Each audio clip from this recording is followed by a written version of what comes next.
It's good to see you again, Hope City, and we're coming at you with our Psalms devotionals once again with Pastor Ken. We have Pastor Josh with us and Pastor Bernie and Emily. So happy to have you guys joining us. And we are going to be looking today at Psalm 15. Psalm 15, I'm going to read it, and then we're going to have a discussion about what God might be saying to each of us as we read through this. So let me read Psalm 15. It says this. It starts with a question. Lord, who may dwell in your sanctuary? Who may live on your holy hill? He whose walk is blameless and who does what is righteous, who speaks the truth from his heart and has no slander on his tongue, who does his neighbor no wrong and casts no slur on his fellow man, who despises a vile man but honors those who fear the Lord, who keeps his oath even when it hurts, who lends his money without usury and does not accept a bribe against the innocent. He who does these things will never be shaken. So pretty interesting what David writes here. Maybe Pastor Bernie and Emily, what do you guys hear and what's God speaking to you when you walk through this psalm? First? Sure. I guess at first read, I thought, wow, it's hard to approach the Lord and worship him in his temple. I'm so glad I'm in the New Testament where Jesus made a way for us to approach him. He makes us holy. But at the same time, you're reminded about how God is holy and he deserves our very best. That like one of my favorite worship type verses is John 4:24. For God is spirit, so those who worship him must worship him in spirit and in truth. And I think this list of qualities kind of goes with in spirit and in truth, like from within. You know, we're blameless, we live lives of integrity, we speak true, no gossip to harm others, honor those who are faithful. Like those are pretty great qualities. Keeping promises. Yeah. That's after the second read through, that's what jumped out at me. The first one was a little whoa. Right. Yeah, cool. I would like the first verse in there when it talks about entering or abiding or dwelling. In some translations it says that. I just think about it just implies about coming close to God and sort of about and dwelling is not like just coming and leaving. It's like kind of like setting up there, like staying there, like taking residence there. That's kind of one thing that hit me. Think about the Psalms. So much of it is kind of like David complaining about the evil in the world and all that kind of stuff. And while he's trying to make God honoring choices, and I'm just thinking it hasn't really changed over thousands of years. If you want to live for God, if you want to make a stand for right, you probably will face some opposition and stuff like that. But as David, it was easy for him to see the evil everywhere, but he also stopped to see the good things. And you think about Philippians, where it's like, think about what's good and honorable and true, and in the midst of fighting off evil or in the midst of troubling things in your life. So that kind of hit me. And another thing, that thing about being blameless, that's such a, like an overwhelming word because like nobody is. But I think about Speak for yourself, Bernie. Yeah, I think about blameless kind of as like always leaning towards God. Like Yeah. David screwed up too, right? But he repented and came back to God, and then he was called a man after God's own heart. And so, just thinking about that whole thing, and the contrast between righteous and evil behaviors listed here, all the things that are good, they're kind of like describing the perfect neighbor, right? That's kind of like be the neighbor you wish you had. I was kind of thinking too when I was reading through that, and also David was able to kind of, in the midst of all the evil, he was able to like see the good things. And so I think that's a cool encouragement for us too. Like celebrate when you see the good around you too. Like don't just concentrate on everything that's negative and bad. Celebrate what God's doing in other people and the kindness of whatever you see. Anyway, those are thoughts that hit me. It's good, Bernie. What about you, Pastor Ken? What are you thinking through? Yeah. yeah, um, gives us a bunch of different ways in here to live right. I don't know if it's a systematic way of living right, but there's 4 or 5 ways here that he's encouraging people to live right. Which is, Psalm 14. He's talking about how no one lives right and everyone's evil, and then now he's kind of saying, but let's live right. But again, that's not really a contradiction, although it might seem like a contradiction. Isaiah talks about how our good deeds are like filthy rags before God. Like the best that we can be compared to God's holiness, it's like, don't even try, bro. Right? Like God is so holy. But it's this question that I think religions have been trying to answer, and I think I'm convinced Christianity answers it best, is, we don't live right to get to God, but because we have a relationship with God, we are driven to live right.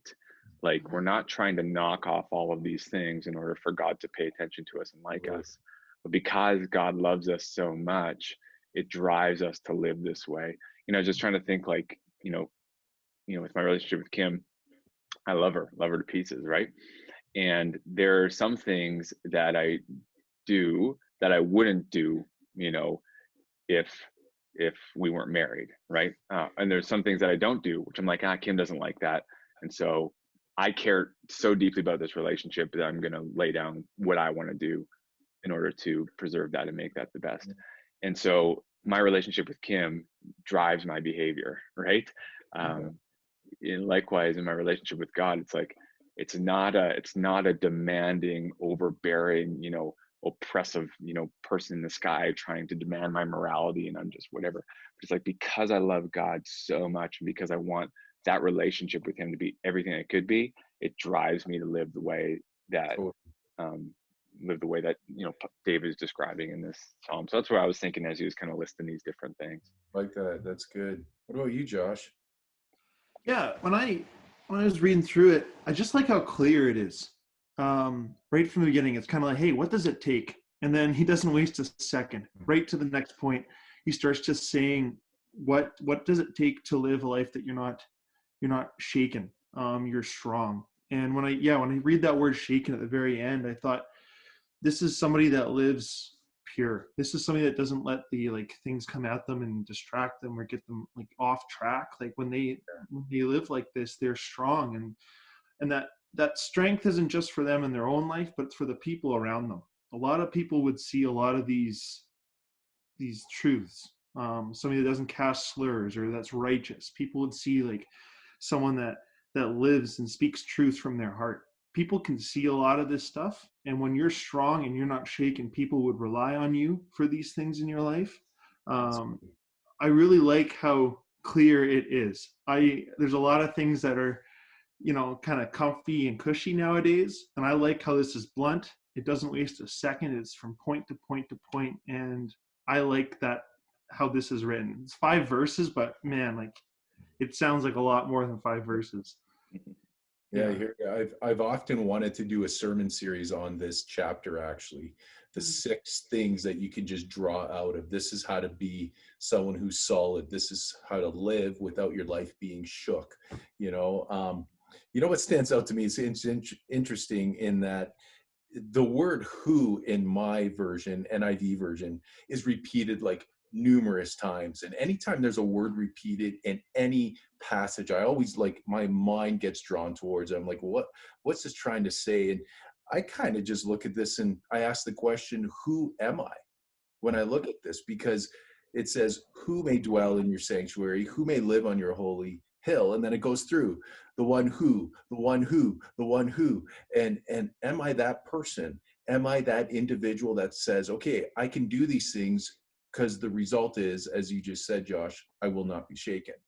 And what's also interesting to me is that this is all, both Bernie and Ken, you guys related to this. I think you did as well, Emily, that this is not external. This is a heart issue. This is something that's internal. Now, think about context when David wrote this. All they had was Old Testament law. And all they had was all the striving of the Old Testament law to come to God. Those were the people who may approach God. If you had, the Levitical law figured out, if you had all that going on in your life. And he's saying, in the midst of that world, he's going, no, actually, this is about Deuteronomy 6:15. Love the Lord your God with all your heart, strength, soul, and mind. And just kind of understanding that it's not this external thing, it's an internal thing. For me is a pretty big contrast, I think, in the voice of that day. And then I look at for us today and I'm going, okay, what do we base our Christian merit? How do we approach God? It's everything internal. It's not what we do externally. It's not, it's who we are on the inside that helps us honor those who fear the Lord, that helps us keep our oath, even when it hurts. You can go through this whole list again. So I think it's just answering the question, who am I? And really saying, am I going to be that man or woman that's not shaken based on these qualities? Anyone have last thoughts there? I think just to apply it to this week, I think it's typical for everyone to want to rant and complain about what's going on with what we're dealing with COVID and stuck at home or decisions others are making for us. But I think as believers, what people are going to remember is what, like you just said, Phil, comes from the heart, that if our relationship with God is blameless and we're keeping our promises and we're being generous and we're looking out for the innocent, if we're actually doing that long after this is over, people are going to remember believers for that. And I think it's important. It's great. It's good. Let me pray for our church today. God, I thank you for your word. I thank you that it challenges us as we read it, and it really speaks to the core of who we are. And I pray that we may be people who follow this pattern so that we live our lives unshaken in a world that seems quite shaken right now. I ask for anyone who's watching this that they may just sense, God, that you are there, that you are walking with them, and may they really strive to know you and love you and follow you with their heart, soul, strength, and mind. And may these be characteristics of all of us who claim to be your followers, of all of us who claim to be part of Hope City Church. This is who we are, and we just want to live this way to have an influence on our neighborhoods, on our communities, and on our friends and family around us. And so I pray that you just help us to live this out in incredible ways. Amen. Amen. Thanks for tuning in today, Hope City. Have an incredible day. See ya. Thanks, guys. Thanks, guys.